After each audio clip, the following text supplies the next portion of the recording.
اچھا، حضرت حارثہ کا واقعہ کچھ اس طرح ہے کہ یہ جو تھے یہ جنگ کے میدان سے نا دور تھے اور میدان جنگ کو دیکھ رہے تھے۔ ایک حوض کے کنارے یہ کھڑے ہوئے بیٹھے ہوئے پانی پی رہے تھے کہ اچانک ایک تیر ان کو آ کر لگا۔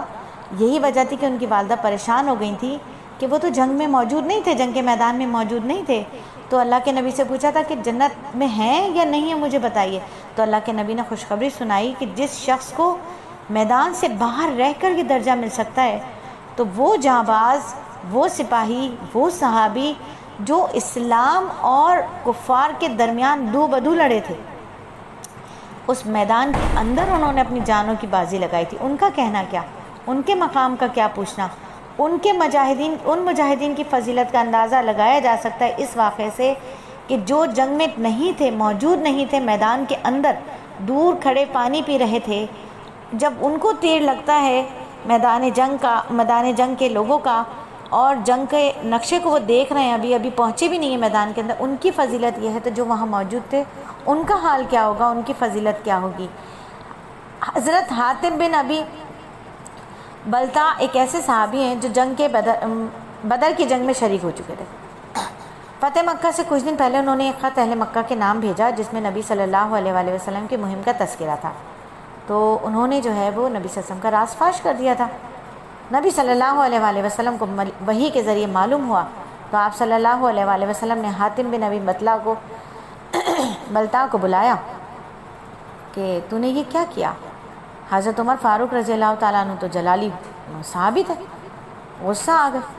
فرمایا رسول صلی اللہ علیہ وآلہ وسلم مجھے اجازت دیجیے تاکہ میں اس کی گردن اڑا دوں۔ آپ صلی اللہ علیہ وسلم نے فرمایا عمر تمہیں کیا معلوم، یہ بدر کے شریک ہونے والوں میں سے، اور شاید اللہ تعالیٰ نے پہلے سے اہل بدر کو جان لیا تھا، تو فرمایا کہ جو چاہو سو کرو، میں نے تمہیں بخش دیا۔ ایک روایت میں کہ حضور صلی اللہ علیہ وسلم نے حضرت عمر سے فرمایا کیا حاتب اہل بدر میں سے نہیں تھے، اور شاید اللہ پہلے سے اہل بدر پر مطلع ہو چکے تھے، جب ہی تو اللہ نے فرمایا جو چاہو سو کرو، تحقیق تمہارے لیے جنت واجب ہو چکی۔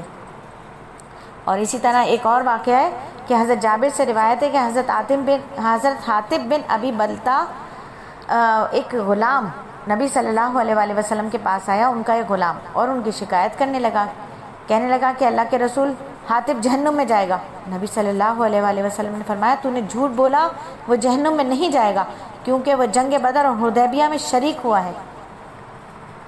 حضرت جابر سے ہی روایت ہے کہ نبی صلی اللہ علیہ وآلہ وسلم نے فرمایا کہ جو شخص جنگ بدر یا صلح حدیبیہ میں شریک ہوا وہ ہرگز دوزخ میں نہیں جائے گا۔ اور اسی طرح ایک مرتبہ نبی صلی اللہ علیہ وآلہ وسلم اپنے اصحاب کے ساتھ مقام صفرا پر گزر رہے تھے، وہاں بدر کے شہید حضرت عبیدہ بن حارث کی خبر واقع ہے۔ صحابہ نے عرض کیا یا رسول اللہ صلی اللہ علیہ وآلہ وسلم ہم یہاں مشک اور عنبر کی خوشبو پاتے ہیں۔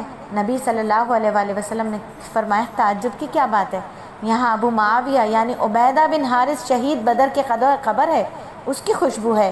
اسی طرح حضرت رفاع بن رافع فرماتے ہیں کہ حضرت جبرائیل نبی صلی اللہ علیہ وآلہ وسلم کے پاس آئے اور فرمانے لگے کہ آپ لوگ اپنے ہاں اہل بدر کو کیسے شمار کرتے ہیں۔ نبی صلی اللہ علیہ وآلہ وسلم نے فرمایا مسلمانوں میں اہل بدر کو ہم سب سے زیادہ افضل سمجھتے ہیں۔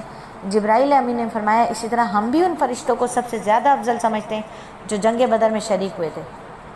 اور اسی طرح شاعر نبوی حضرت حسان بن ثابت رضی اللہ تعالیٰ عنہ انصار کی فضیلت اور میدان کے جنگ میں ان کے کارناموں پر خصوصی منقبت پر اس طرح فخر کرتے ہیں، یعنی بدر کے کنویں کے پاس جب وہ لوگ اپنی سواریوں کو روک رہے تھے تو نبی صلی اللہ علیہ وآلہ وسلم جبرائیل امین ہمارے جنگی جھنڈوں کے نیچے بیٹھے ہوئے تھے۔